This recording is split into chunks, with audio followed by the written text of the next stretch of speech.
మా నాయకులందరినీ వేడుకుంటా ఉన్నారు.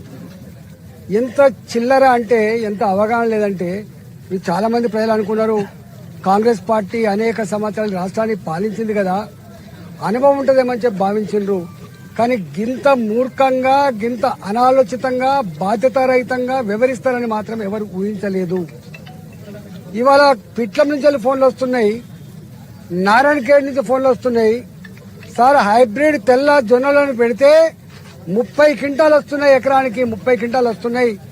పత్తి పీకిన జాగలో, సోయాబీన్ పీకిన జాగలో, నల్లరేగడి భూములలో వేస్తే 30 బస్తాలు వస్తున్నాయి. ఈ ప్రభుత్వం ఎకరానికి 10 క్వింటాలు మాత్రమే కొంటుందని చెప్పి అంటుంది. ఈ ప్రభుత్వానికి జ్ఞానం ఉందా, బుద్ధి ఉందా, వ్యవసాయం పట్ల అవగాహన ఉందా అని చెప్పి రైతులు ప్రశ్నిస్తారు. 30 క్వింటాలు ఎకరానికి దిగుబడి వస్తే 10 క్వింటాలు మాత్రమే కొంటాం, 20 క్వింటాలు మీకు నచ్చిన అమ్ముకోమని చెప్పడం అంటే ఎంత మూర్ఖులు వీళ్ళు అర్థం కావాలి. మక్క పంట మీకు తెలుసు, నిజామాబాదు, ఇవాళ కరీంనగర్, నిర్మల్ లాంటి ప్రాంతాలలో 35 నుంచి 40 బస్తాలు వస్తాయి మొక్కజొన్నలు. ఇలా హైబ్రిడ్ వెరైటీలు 35 నుంచి 40 క్వింటాల మొక్కజొన్నలు వస్తాయి. ఇవాళ గవర్నమెంట్ ఏమని ఇష్యూ చేసింది? 26.5 క్వింటాలు మాత్రమే కొంటాం, మిగతా 15 క్వింటాల ధాన్యాన్ని బయట అమ్ముకోండి. ఇదేనా నీ రైతు భరోసా బిడ్డ? ఇదేనా నీ రైతు పాలసీ అని చెప్పి అంటా ఉన్నాం. ఇవాళ సన్ఫ్లవర్ ఇవాళ ఎంఎస్పీ రేటుకి అమ్ముకోవాలి. 4,500 5,000 రూపాయలకు దిక్కు లేదు. ఇవాళ నూనె గింజలు పండించండి అని గొప్ప మాటలు చెప్పినావు కదా, ఎందుకు కొనలేకపోతున్నావు అని చెప్పి అడుగుతా ఉన్నారు. ఇవాళ తెలంగాణ మొత్తంలో సొంత భూముల రైతులతో పాటుగా కౌలు రైతులు ఉంటారు. ఇవాళ ఈ ప్రాంతంలో 20,000 25,000 పిట్ల లాంటి ప్రాంతంలో 40,000 రూపాయలు ఒక్కొక్క ఎకరానికి కౌలు పెడతారు.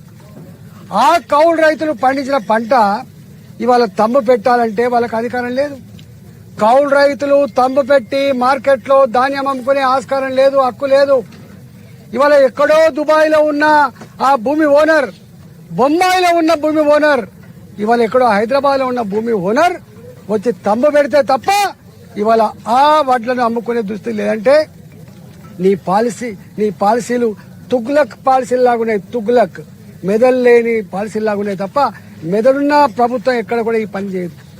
ఇవాళ నేను డిమాండ్ చేస్తా ఉన్నా, ఈ పిచ్చి పద్ధతులన్నీ కూడా బంద్ పెట్టి పండించిన ప్రతి గింజ కొంటా అని ఏ హామీ అయితే ఇచ్చినావో ఆ హామీ ప్రకారంగా మార్కెట్లకు వచ్చిన వెంటనే 1 వీక్ లోపో 4 రోజుల లోపో ధాన్యమంతా, మక్కలంతా, సల్ఫర్ అంతా, తెల్ల జొన్నలంతా కొని ఇవాళ రైతులకు పైసలు ఇవ్వాలి తప్ప లేకపోతే నువ్వు అనుకుంటున్నావు బాబు నన్నేం చేస్తారు, నువ్వు అనుకుంటున్నావు 2034 వరకు అని చెప్పి 2028 వరకు ఉంటే నీ గవర్నమెంట్ ఎక్కువ.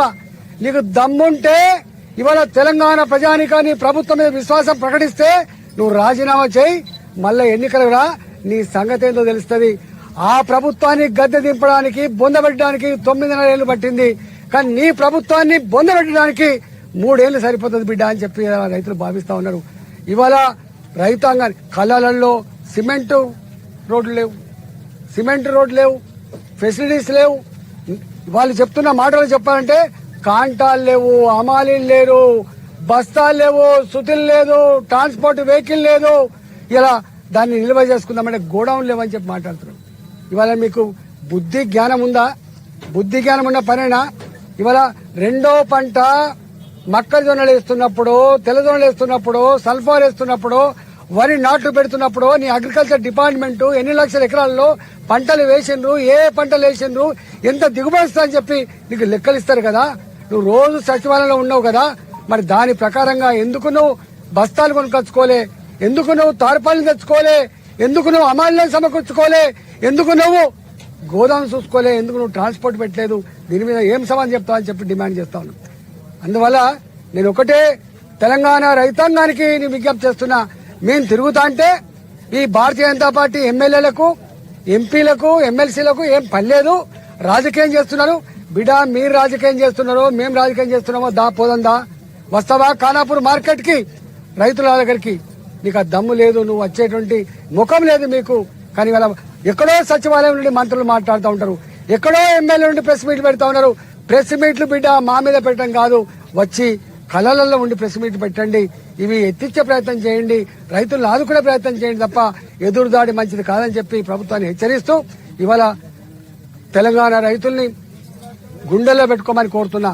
ఎవడు మనవాడో, ఎవడు మందివాడో, ఎవడు మన కోసం మాట్లాడతాడో, ఎవడు మన కోసం పనిచేస్తాడో ఆలోచన చేసుకోవాలి తప్ప ఇట్లాంటి దద్దమ్మలను ఎన్నుకొని ఇవాళ మనం బాధపడేటువంటి పద్ధతి మంచిది కాదు. మనం ఆలోచన చేసుకోవాలని చెప్పి కోరుతా ఉన్నా. భారతీయ జనతా పార్టీ ఇవాళ మేము సంపూర్ణంగా మీకు అండగా ఉంటాం. చివరి గింజ కొనే వరకు మా యాత్ర ఆపకుండా తెలంగాణ మార్కెట్లలో ఏదో ఒక దగ్గర మీ బిడ్డలుగా మీ వెంట ఉంటామని చెప్పి మీకు హామీ ఇస్తా ఉన్నాం. భారత్ మాతాకి జై.